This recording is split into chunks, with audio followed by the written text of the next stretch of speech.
इस उम्मीद के साथ बाबू कि पिछला दिया हुआ आप वीडियो लेक्चर आराम से देख लिए होंगे और ज़्यादा लंबा लेक्चर नहीं होने वाला, इसलिए हम पहले ही टाइम देख लिया कि ये वीडियो लेक्चर ज़्यादा लंबा नहीं होगा।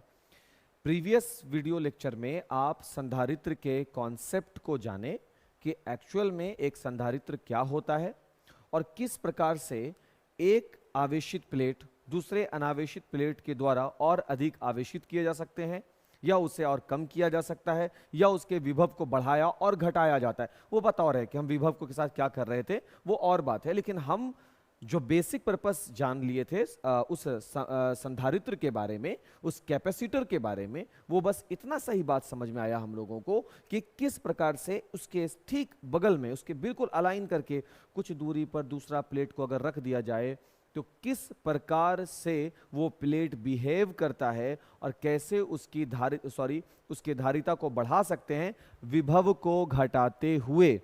यानी जो हम लोग अब तक पढ़े थे बाबू, C is equal Q upon V, तो आवेश को स्थिर रखते हुए हम लोग अभी क्या किए थे अपने प्रीवियस लेक्चर में कि V के मान को रिड्यूस किए थे ताकि C का मान स्वतः बढ़ जाए Q को स्थिर रखते हुए। और एक और बात है बाबू कि हम लोग सबने शायद पहले वीडियो का मतलब कि जब हम लोग धारिता का कॉन्सेप्ट शुरू किए थे तो उस कॉन्सेप्ट में शुरुआत में ही बात हो गया था कि अगर हम Q और V दोनों में से किसी एक को स्थिर नहीं रखेंगे तो दूसरा कभी बदल नहीं सकता, क्योंकि Q और V दोनों एक दूसरे के समानुपाती होते हैं। तो जैसे ही Q को बढ़ाइएगा V भी उसी अनुपात में बढ़ जाएगा, जैसे ही Q को कम करोगे V उसी अनुपात में कम हो जाएगा, और इसलिए धारिता पर कोई प्रभाव नहीं पड़ रहा था। लेकिन हम जो टॉपिक पढ़ रहे थे प्रीवियस लेक्चर में वो था संधारित्र, यानी ऐसी युक्ति जो धारिता को ग्रहण कर रही थी, आवेशों को ग्रहण कर रही थी ताकि धारिता को बढ़ाया जाए। तो आप धारिता कैसे बढ़ाओगे? आप धारिता बढ़ा सकते हो, प्रीवियस लेक्चर में हम लोग बात किए थे धारिता को दो तरह से बढ़ाया जा सकता है। या तो हम Q के मान में वृद्धि करें तो C का मान खुद बढ़ जाएगा, लेकिन तब V को नियत रखना पड़ेगा, V को फिक्स रखना पड़ेगा, और नहीं तो फिर V के मान में चेंजेस लाएंगे तब Q को स्थिर रखना पड़ेगा। यही हो सकता है ना, दूसरा कोई कारण नहीं बनता बाबू। ठीक है बात। आज का जो टॉपिक हम लोगों का है वो है किसी विलगित गोलीय चालक। विलगित का मतलब जो सबसे अलग रखा गया हो, गोलीय चालक हो। तो गोलीय चालक के लिए हम फोटो बनाएंगे। ये रहा मेरा गोलीय चालक। अब क्योंकि ये चालक है तो आवेश इसके सतह पर एक समान रूप से फैला रहेगा। आवेश इसकी सतह पर एक समान रूप से फैला रहेगा और इसकी त्रिज्या हम मान लेते हैं R है, और जिस माध्यम की यह कल्पना हो रही है उस माध्यम को हम नाम देंगे, कौन सा माध्यम है? निर्वात माध्यम है। यहां तक बात है। इस निर्वात माध्यम में इस गोलीय चालक का, जिसकी त्रिज्या कैपिटल R है, इस गोलीय चालक के लिए विभव का मान क्या होगा? तो सर हम जानते हैं विभव बराबर होता है KQ अपॉन में R। पता है ना ये बात? Q मतलब आवेश, जिस आवेश के क्षेत्र में है या इस पर जिसका प्रभाव पड़ रहा है वो आवेश। तो ये हो गया KQ अपॉन R। इसके बाद बाबू अब हम लोग देखेंगे, ये तो हो गया मेरा एक फॉर्म कि V बराबर होता है KQ अपॉन R, विभव का फॉर्मूला है, बहुत बेसिक बात है। फिर हम जानते, इसको हम इक्वेशन नंबर 1 बोल दिया। संधारित्र के क्या टॉपिक क्या है? किसी विलगित गोलीय चालक, अगर ये गोलीय चालक है तो इस पर कोई विभव है। विभव क्या है? KQ upon R। और ये सूत्र हम लोग डिराइव कर चुके हैं बाबू, अपने मन से हम कुछ नहीं किया। और इसके साथ बोला कि इसकी कोई धारिता है। अब धारिता क्या है वो बताओ। तो हमको क्या मालूम? धारिता का तो मेरे पास फॉर्मूला है C is equal Q upon V। ये हो गया समीकरण नंबर 2, पढ़े हैं ना धारिता का फॉर्मूला। अब हम क्या करेंगे कि समीकरण 1 से जो V का मान है उसको समीकरण 2 में रख देंगे ताकि हम धारिता पे पहुंच सके। टॉपिक मेरा धारिता को लेकर है, तो हम लिखेंगे समीकरण 1 से V यानी विभव का मान कहां रख देंगे बाबू? समीकरण 2 में रखने पर। ठीक है, क्यों रख देंगे भाई? क्योंकि हमको धारिता चाहिए। हम इसके मान को उठा के वहां नहीं रखने वाले, ऐसा नहीं, हमको C का मान चाहिए। इसको मतलब मैथ को थोड़ा सॉल्व भी तो करना पड़ेगा ना, कैलकुलेशन को। मतलब डिफिकल्ट है तो उसको डिफिकल्ट रहने दे भाई, ये सही बात तो नहीं है। तो अब हम क्या करेंगे, समीकरण 1 से जो v का मान निकलेगा उसको निकालना है और 2 में रख देना है, यही कहा गया। तो c इज इक्वल, q तो रहेगा ही, और v के बिहाफ में v का जो मान है k q और साथ में बटे में r, तो वो r ऊपर चला जाएगा। देखो ये q कोई और आवेश नहीं है बाबू, यहां पर कैपिटल Q दिए, यहां पर स्मॉल q दिए, अगर हम इसके आवेश को q से सूचित कर दें प्लस q आवेश से आवेशित, तो ये भी बदल के कैपिटल Q ही हो जाएगा, ताकि दोनों को इक्वल फॉर्म में रहने दिया जाए। तो हम ऐसा करते हैं, इसको भी हम कैपिटल Q रख देते हैं और यहां से ये एलिमिनेट करेगा। c इज इक्वल टू हो जाएगा r बटे k का मान होता है 1/4 पाई एप्सिलॉन नॉट, क्योंकि निर्वात में रखा गया है इसलिए निर्वात की विद्युतशीलता लागू होगी, और तीसरा वाला वैल्यू ऊपर चला जाएगा, तो c का वैल्यू आएगा 4 pi epsilon not into r। Equation number 3। किसी विलगित गोलीय चालक की धारिता का व्यंजक, तो ये वो गोलीय चालक की धारिता हुई जो निर्वात में रखी गई है। अब हम उस गोलीय चालक को निकालेंगे, क्योंकि विलगित है ना, तो जरूरी थोड़ी ना कि वो निर्वात में रहेगी, हो सकता है वो किसी माध्यम में रखी गई हो। तो इस बार हम गोलीय चालक को किसी माध्यम में रखेंगे। कहां गया स्केच पेन? किसी माध्यम में रखेंगे। तो चलो भाई एक माध्यम बना देते हैं, ये हो गया डब्बा, कोई माध्यम, सपोज लोहा ही है, ठीक है। ये हो गया गोलीय चालक, वही गोलीय चालक है, ठीक है। इस पर आवेश एक समान रूप से फैला है, और आवेश का नाम पता है ना क्या है? अभी थोड़ी देर पहले डिस्टर्ब हुए थे हम लोग, प्लस क्यू, अभी डिस्टर्ब हुए थे, स्मॉल कर दिए थे तो कटने में दिक्कत हो गया था, अभी हम कर दिया इसको प्लस क्यू। इसका रेडियस क्या है? रेडियस भी वही है भाई, जैसे पहले था वही है गोलीय, बस सिर्फ आप क्या कर दिए हो, ये हो गया माध्यम, सही है। और माध्यम के बारे में क्या जानते हैं सर? माध्यम के बारे में जानते हैं हम लोग माध्यम की विद्युतशीलता, जानते हैं ना, माध्यम की विद्युतशीलता। स्क्रीन नहीं कटा हो? नहीं कटा। माध्यम की विद्युतशीलता क्या होती है? एप्सिलॉन m, यही होती है। और हमको मालूम है एक और होता है आपेक्षिक विद्युतशीलता, जो कहता है क्या कि माध्यम की विद्युतशीलता और साथ ही निर्वात की विद्युतशीलता दोनों का अनुपात होता है।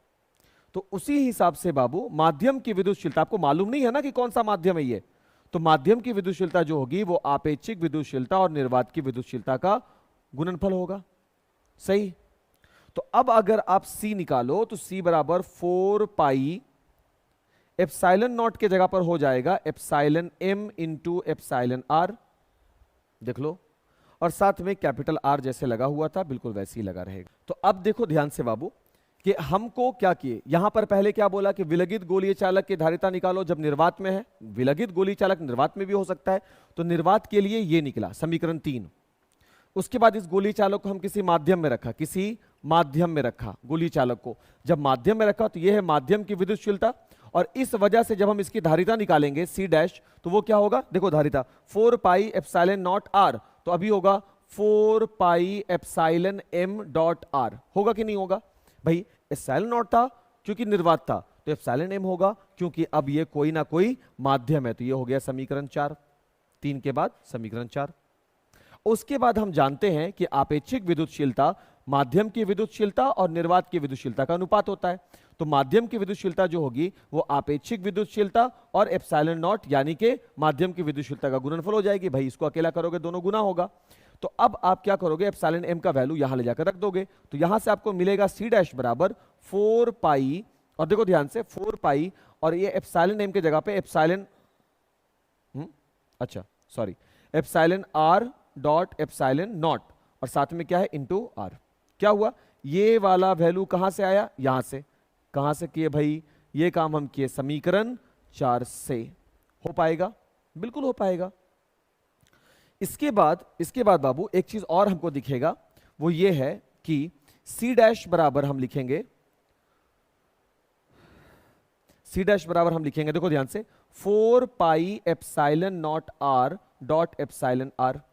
क्यों 4 पाई एप्सिलॉन नॉट r एक जगह कर दिया, और इसी को आप लिख सकते हो C डैश बराबर 4 पाई एप्सिलॉन नॉट r को C लिख सकते हो एप्सिलॉन r, या फिर यही रिजल्ट निकल जाएगा C डैश अपॉन C बराबर एप्सिलॉन r। देखो ध्यान से देखो, दो अलग अलग माध्यमों में किसी विलगित गोलीय चालक के लिए, ध्यान से, किसी विलगित गोलीय चालक के लिए दो अलग अलग माध्यमों के लिए जो धारिता का अनुपात होगा वो उसके आपेक्षिक विद्युतशीलता के बराबर होगा। सही है क्या? निष्कर्ष जो निकल कर आया वो निष्कर्ष क्या निकल कर आया है कि किसी विलगित गोलीय चालक की स्थिति में, किसी विलगित गोलीय चालक की स्थिति में क्या हुआ भाई?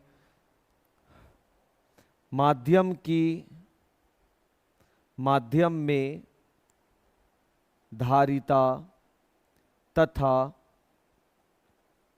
निर्वात में धारिता का अनुपात उसके आपेक्षिक विद्युतशीलता, किसे कहते हैं आपेक्षिक विद्युतशीलता? चैप्टर 1 में पढ़ चुके हैं हम लोग। दो अलग निर्वात क्या बताए थे? किसी माध्यम की विद्युतशीलता और निर्वात की विद्युतशीलता के अनुपात को आपेक्षिक विद्युतशीलता बोलते हैं। उसके आपेक्षिक विद्युतशीलता एप्सिलॉन आर के बराबर होता है, पूर्ण विराम। ये क्या है यार? ये क्वेश्चन क्या है? क्वेश्चन कई बार क्या होता है ना, जब टॉपिक आपको समझ में ना आए तो फिर क्वेश्चन पर आपको ज्यादा बल देना चाहिए, ज्यादा फोकस्ड क्वेश्चन पर रहना चाहिए। तो फिर क्वेश्चन क्या कर रहा है? क्वेश्चन हमसे ये कह रहा है कि किसी विलगित गोलीय चालक, एक गोलीय चालक है जो अलग है, तो अलग कहां हो सकता है? या तो वो निर्वात में रखा हुआ हो सकता है या फिर वो किसी माध्यम में रखा हुआ हो सकता है। इन दोनों कंडीशन में आपको उसकी धारिता निकालनी है। देखो कितना अच्छे से तरीके से समझा दिए कि किसी विलगित गोलीय चालक की धारिता बताओ, तो किसी विलगित गोलीय चालक कहां रखा हुआ हो सकता है? निर्वात में भी रखा हुआ हो सकता है या किसी माध्यम में भी रखा हुआ हो सकता है। अगर वो निर्वात में रखा है तो उसकी धारिता निकालो। तो भाई निर्वात में अगर रखा गया है और ये आवेशित है तो विभव लागू होगा KQ/R। फॉर्मूला साबित हो चुका है, ऑलरेडी हम लोग कर चुके हैं। और जब KQ/R आएगा तो धारिता निकालनी है, धारिता बराबर Q/V होता है। तो यहां से जो विभव है उसके विभव के वैल्यू को यहां रख देंगे तो हमको C का वैल्यू मिल जाएगा 4πε0R। जहां ε0 क्या बता रहा है? जहां ε0 बराबर क्या बता रहा है बाबू? निर्वात की विद्युतशीलता, यही बता रहा ना। और ये हुआ एक काम, एक रिजल्ट हो गया आपका। अब यही गोलीय चालक जो अलग है, इसे आप किसी माध्यम में रख दो। तो माध्यम में रखेंगे तो माध्यम की विद्युतशीलता क्या होती है? एप्सिलॉन m होती है, वही होती है। तब उसके लिए धारिता क्या हो जाएगी? धारिता बराबर 4πε0R निर्वात के लिए, तो नॉट की जगह पे m लग जाएगा तो एप्सिलॉन m.r हो गया। अब क्योंकि हम दोनों के बीच में रिलेशन साबित, ये बन गया, काम खत्म। हम दोनों में किसमें? धारिता जो निर्वात में गोलीय चालक की होगी और धारिता जो किसी माध्यम में गोलीय चालक की होगी, क्या दोनों के बीच में क्या संबंध है? तो दोनों के बीच में यह संबंध है बाबू कि जो किसी माध्यम की जो धारिता होगी ना, वो आपेक्षिक विद्युतशीलता और निर्वात की धारिता दोनों के गुणनफल के बराबर होगी। यानी जो C' होगी वो आपेक्षिक विद्युतशीलता और निर्वात की धारिता दोनों के प्रोडक्ट के, दोनों के गुणनफल के बराबर होगी। यही मतलब निकल कर आ रहा है। या ये बोले कि किसी माध्यम की धारिता, इसको क्या पढ़ेंगे? किसी माध्यम की धारिता निर्वात में उस गोलीय चालक की धारिता का ER गुना होती है। और ER क्या है? आपेक्षिक विद्युतशीलता। आई होप कि आपको वीडियो लेक्चर समझ में आया होगा। आप ये देखिए, इसके बाद हम इसके ऊर्जा का कॉन्सेप्ट देखेंगे, संधारित्र प्लेट के बारे में जानेंगे। आपको इसका समझाया हुआ वीडियो लेक्चर अवेलेबल करा दिया जाएगा और नोट्स भी आपको लिखा हुआ PDF फाइल के रूप में वो भी उपलब्ध हो जाएगा। तब तक के लिए थैंक यू। कमेंट करना नहीं भूलें।